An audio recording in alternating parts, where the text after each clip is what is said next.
많이 쌓은 20대, 30대도 취업이 안 되는데 어떻게 자격증 하나 가졌다고 60대가 취업이 금방 되겠느냐. 제가 아시는 분은 상당히 노크를 많이 합니다. 그러니까 이 직장, 저 직장 거의 뭐 한 1년, 2년을 노크를 하다가 이제 자리를 잡으시거든요. 그래서 첫째 끈기를 가지셔야 됩니다. 그렇게 단숨에 되지가 않기 때문에 끈기를 가지셔야 되고요. 그다음에 이제 두 번째는 이게 사람이 약간 현명해야 됩니다. 무작정 이렇게 밀어붙일 게 아니라 전략을 가지고 접근을 해야 됩니다. 아하, 그럼 그 전략을 좀 오늘 소개해 주시죠. 예, 그게 이제 제가 오늘 포인트라고도 할 수 있는데 기술을 익혔대 다음과 같은 세 가지 전략을 좀 가지시면 좋을 것 같습니다. 첫 번째는요? 첫 번째가 이제 틈새 시장을 노리라입니다. 제가 아는 분들 중에 이제 전기기능사 자격증을 따셨는데요. 이분이 어디에 취업을 하셨냐 하면은 빌딩 관리하는데 전기기능사 전기안전은 24시간 다 사람이 있어야 됩니다. 그렇죠. 근데 밤에 누군가 있어야 할 거지 않습니까? 예. 그런데 젊은 사람들은 밤에 잘 안 있으려고 그러죠. 그리고 그 정도 월급을 받고 밤에 내가 근무하겠다는 젊은이들은 잘 없습니다. 근데 한 60대 되니까 밤에 잠도 없고. 그러니까 초저녁잠이 많으시죠? 예, 밤에 근무하기가 딱이거든요. 그래서 이제 그런 틈새 시장을 찾았고요. 아파트도 마찬가지입니다. 아파트에도 24시간 그런 사람을 두어야 합니다. 그렇기 때문에 이제 아파트에 그런 식으로 취업한 제 지인도 있고요. 그래서 이런 이제 틈새 시장을 좀 노리는 것이 좋습니다. 요즘 이야기 할머니 이런 거 이제 많이 모집을 하지 않습니까? 이야기 할머니나 할머니만 갈 수 있습니다. 이야기 아가씨는 못 갑니다. 그 틈새 시장이네요. 예, 이게 틈새 시장입니다. 그래서 틈새 시장을 찾아라. 젊은이와 경쟁하지 않는 틈새 시장을 찾으라고 말씀드리고 싶고요.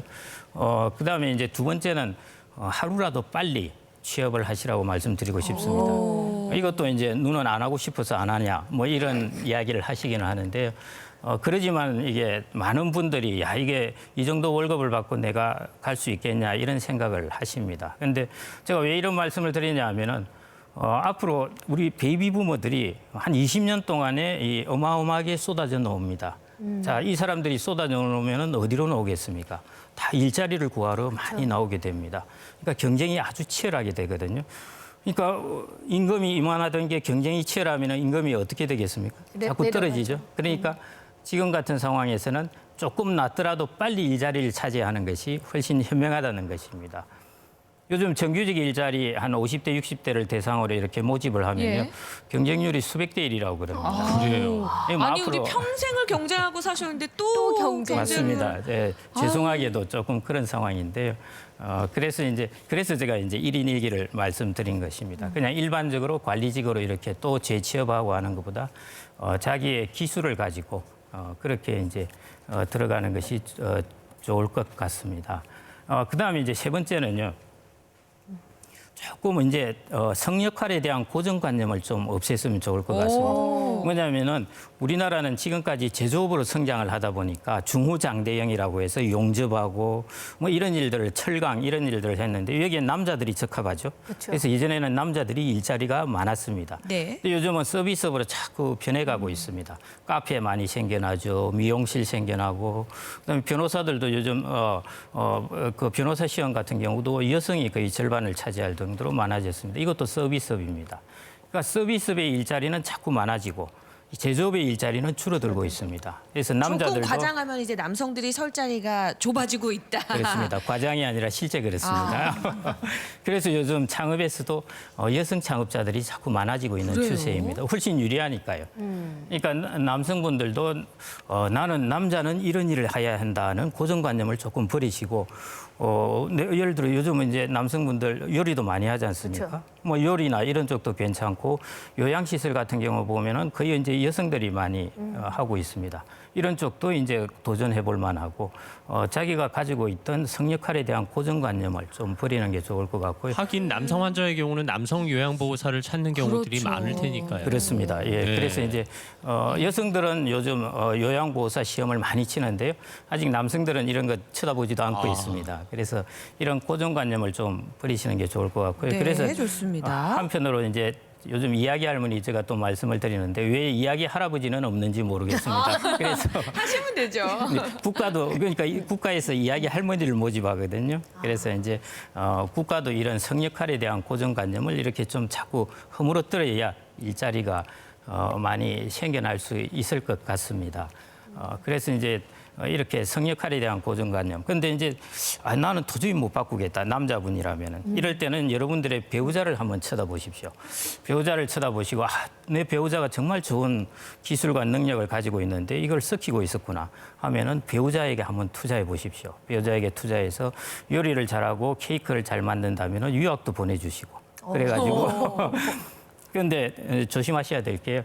제가 이런 이야기를 제 아내에게 했더니 평생 애 키우고 고생했는데 좀 실려했더니 또 나를 부려먹으려 하느냐 이야기를 했습니다. 네, 그래서 배우자에게 투자하실 경우에는 남편께서 살림을 맡으셔야 합니다. 그쵸. 예, 네, 뭐 네. 뿐만 아니라 조심스럽게 접근을 해야 되고 의사소통을 잘 해야 합니다. 그래서 이제 이 세 가지요. 이제 틈새 시장을 노려라. 하루라도 빨리 시작하라. 그다음에 성역할의 고정관념을 좀 무너뜨려라. 이 세 가지 전략이 필요할 것 같습니다. 근데 이제 마지막으로 제가 질문을 드리고 싶은 네. 게요. 이게 기술이라는 것이 하늘에서 뚝 떨어질까? 아니죠. 예, 아니죠. 그래서 여기에서 이제 제일 고민하셔야 될 게 내가 나의 기술을 위해서 나에게 투자를 해야 한다는 것입니다. 그러니까 요즘은 이제 저희 세대에서 퇴직하고 그런 분들이 많습니다. 다 퇴직하고 나서 폴리텍 대학에 들어가서 젊은 사람들하고 같이 기술을 배우고 이런 것입니다. 이게 이제 자기 자신에게 투자를 한다는 것입니다. 그래서 일인 일기에서 제일 중요한 것은 나에게 투자를 하자인 것입니다. 이 베이비 부모 세대들은 자기 자신에게 사실은 투자를 안 해왔습니다. 학교 때 공부하고 그다음에 이제 거의 직장 다니고서는 전혀 투자를 하지 않고 자녀들한테만 많이 투자를 하고 있거든요. 이제는 앞으로 자기 자신에게도 좀 투자를 해야 될 때인 것 같고요. 노후에 60세에 퇴직을 한다고 그러면은 사망할 때까지 대략 한 22만 시간의 시간이 있다고 그럽니다. 그중에서 내가 먹고 자고 그다음에 아픈 시간을 빼면은 우리가 그것을 가용 시간이라고 그러는데요. 11만 시간의 가용 시간이 있습니다. 그래요? 상당히 많은 시간이죠. 예. 그런데 이제 요즘 이런 이야기가 있죠. 1만 시간의 법칙입니다. 네. 1만 시간을 하나의 일에 투자하면은 전문가가 될 수 있다. 그래서 비틀즈도 1만 시간을 투자하고 전문가가 되었다. 이제 이런 이야기가 있습니다. 여러분들이 11만 시간 중에 1만 시간만 투자를 하시면은 전문가가 될 수 있습니다. 그런데 노후에 거의 대부분의 시간을 뭘 하고 보내는지 아십니까? 텔레비전 보시죠. 그렇습니다. TV 보시는데 3만 3천 시간을 쓰고 있습니다. 아이고. 뭐 TV 비평 면에서야 뭐 예. 당연히 우리 시청자 여러분께서 예, 그중에 전문가시죠. 조금만 이렇게 시간을 빼서 한 1만 시간을 자기 자신에게 투자를 했으면 좋을 것 같습니다. 그래서 오늘 제가 말씀드린 거는 사실은 일자가 많이 들어가는데요. 총 가용 시간이 몇 시간 있다고 그랬습니까? 11만. 11만 시간요. 그중에 만 몇 시간을 시간. 만 시간을 어디에 투자해야 됩니까? 자기의 일기. 기술, 네, 일인 나에게 일기. 그래서 투자해야죠. 제가 오늘 강의의 요지는 그렇습니다. 우리의 가용 시간 11만 시간 중에 1만 시간을 일인 일기에 투자하십시오. 네, 감사합니다. 예, 네, 감사합니다. 감사합니다. 김경록 소장님이셨습니다. 네. 김장현 씨 뭐 질문 있으시면. 저도 1인 일기가 있어요. 노래하는 게 이제 그렇죠. 일기인데 문제는 제가 아무리 노력을 한다 하더라도 지금처럼 코로나19라든지 메르스라든지 사스라든지 이런 외부적인 환경에 의해서 제 일기를 활용을 못할 경우가 정말 많거든요. 그러면 1인 일기가 있더라도 외부 환경, 외부 위협으로부터 보호할 수 있는 그런 방법 같은 건 또 있을까요? 저는 정말 그 기술이 부러운데요. 저도 노래 좀 잘 불러봤으면 좋겠습니다. 그게 이제 저희 금융 투자에 있어서는 제일 중요한 게 분산입니다. 이제 무슨 일이 왔을 때 하나만 하다 보면은 안 되니까 다른 것도 분산을 해야 되는데 분산에 두 가지 방법이 있습니다. 다른 특기를 하나 만드는 것과 가지고 있는 특기를 다른 데 적용을 하나 더 하는 것 이것입니다. 예를 들어 다른 특기를 만든다면은 지금 에어로빅을 배워서 에어로빅 강사가 된다든지 노래하면서 예. 에어로빅도 괜찮겠네요. 뭐 그것도 괜찮긴 한데 그걸로 가지고 자기가 다른 사람보다 나은 기술을 가졌다고 하기는 힘들거든요. 그쵸. 그래서 다른 기술을 자꾸 만드는 것보다 자기가 가지고 있는 기술을 다른 데 적용해 볼 수가 없을까. 지금 같은 경우 오프라인이 이제 문이 닫히니까 온라인은 아주 활성화되고 있거든요. 그리고 요즘 20대, 30대 트롯이 얼마나 인기이지 않습니까? 그쵸. 예. 근데 20대, 30대들은 디지털을 주로 활용을 하거든요.